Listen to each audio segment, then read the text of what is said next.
Alors, bonjour à vous, chers followers. Bonjour à toute la grande famille panafricaine. Et bonjour beaucoup plus à mon peuple de cœur, qui n'est autre qu'effectivement le peuple sénégalais. Vous l'aurez certainement compris assez rapidement, lorsque je fais une fleur à un peuple, ça voudrait tout simplement dire que le sujet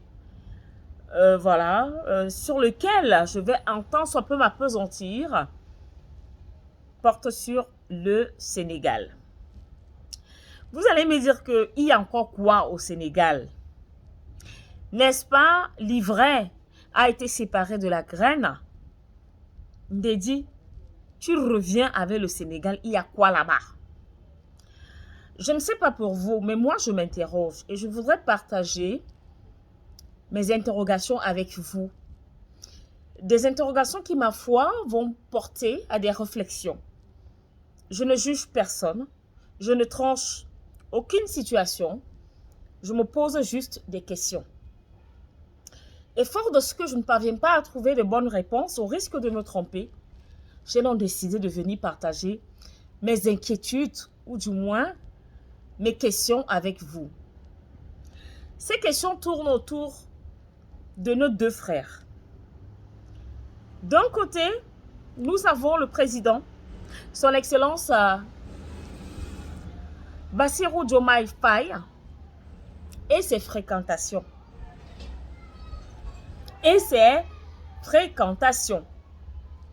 Quand je parle de fréquentation, je parle par exemple de ses premières visites à l'extérieur. Il a commencé par la Mauritanie. Nous savons tous les quiproquos, ou du moins la mésentente qui existe aujourd'hui entre le Mali et la Mauritanie. Je ne veux pas rentrer dans les détails pour ne pas être très longue. Par la suite, il s'est rendu en Gambie. Après, il est parti en République de Guinée-Bissau. Chez son Excellence Umaro Sissoko Embalo. C'est pas moi qui le dis. C'est un pays très entaché, hein. Du moins, les connaisseurs le disent, avec une assurance que ce pays-là, les armes passent trop là-bas. Que dans ce pays-là, il y a une poudre blanche qui sort souvent du Portugal, qui transite par là pour atterrir en Côte d'Ivoire. D'ailleurs, du vivant de l'ancien ministre de la Défense de regretter mémoire, M.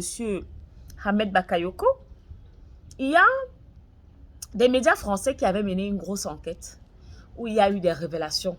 Il avait même été taxé d'être le baron de cette poutre dans la sous-région ouest-africaine. On se rappelle de cette histoire. Donc, c'est l'une des fréquentations de notre cher président, M. Bassirou. Après, il allait en Côte d'Ivoire. La Côte d'Ivoire, vous voulez que je m'étale encore dessus? Vous voulez encore que je vous explique ce que nous savons de la Côte d'Ivoire, du président de la Côte d'Ivoire? Il allait prendre l'onction là-bas. Le must alors. L'autre là a dit que mon fils ne te déplace pas. Ne te déplace pas. Parce que tous les petits voyages que tu as fait là, c'est l'argent qui sort. Tu dépenses bêtement. Moi, je viens chez toi. Je parle bien évidemment de M. Paul Kagame. Un président qui est en désaccord total avec ses voisins les plus proches, le Burundi, la Tanzanie et la République démocratique du Congo.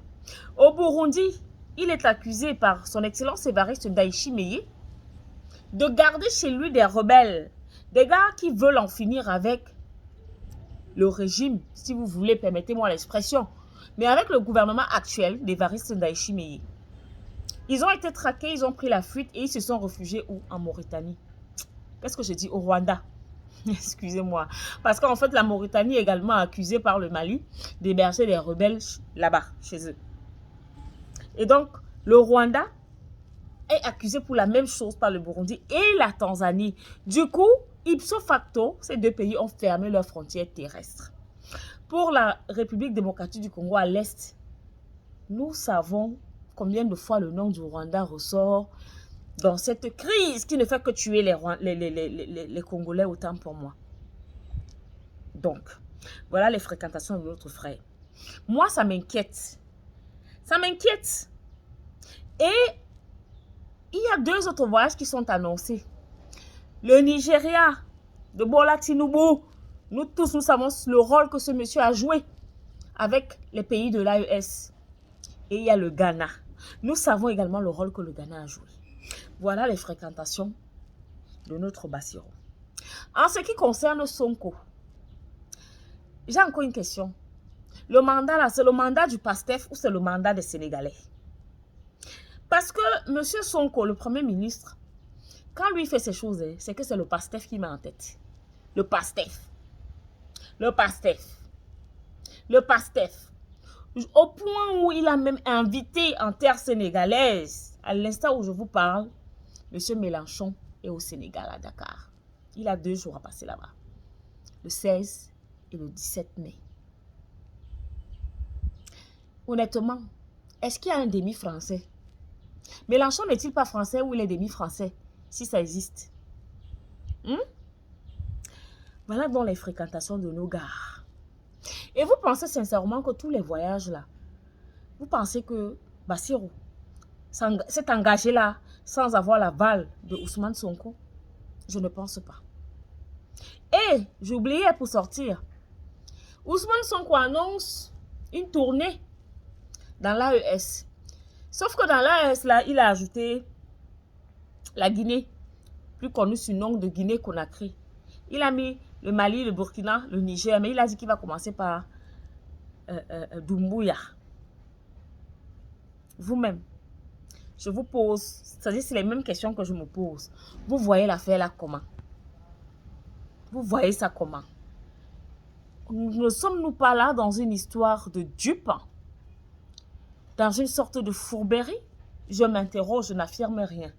Parce qu'il y a des gens ici, quand je parle, ils prennent mes propos, ils transforment, ils n'écoutent même pas ce que je dis. Je m'interroge et je sais que vous posez effectivement les mêmes questions. Alors que beaucoup de personnes pensaient que pour des panafricanistes, les premiers voyages devaient être tournés vers les pays de l'AES. Salam.